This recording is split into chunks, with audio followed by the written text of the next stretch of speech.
understanding the phrase, keep a safety net in English. Hello, everyone. Welcome to our English language learning series.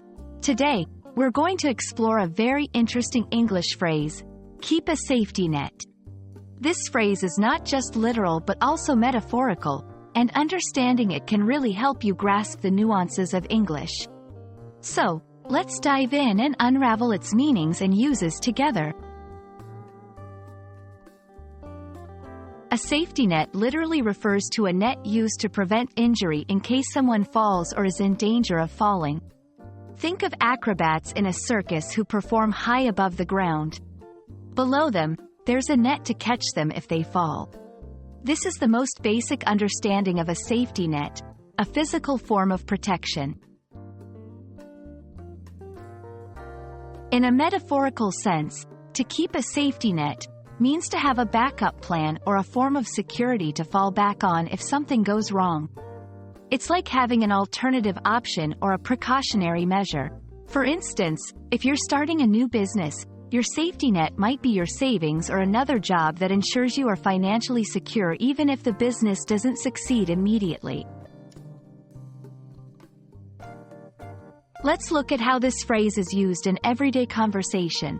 1. Financial security. I'm investing in stocks, but I'll keep a safety net by saving a portion of my income in a savings account.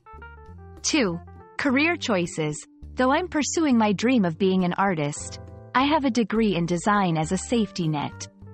3. General life decisions. It's good to take risks, but always try to keep a safety net just in case things don't work out. In each example, the safety net is something that provides security or a fallback option.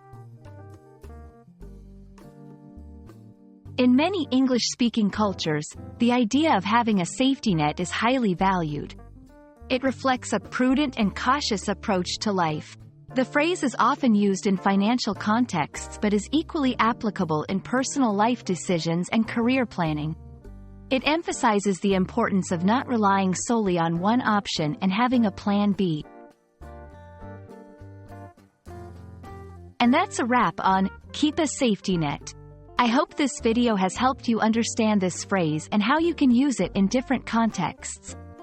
Remember, learning a language is not just about words, but also about the phrases and ideas that shape communication. Keep practicing, and don't forget to have your own linguistic safety nets as you explore the English language. See you in the next video.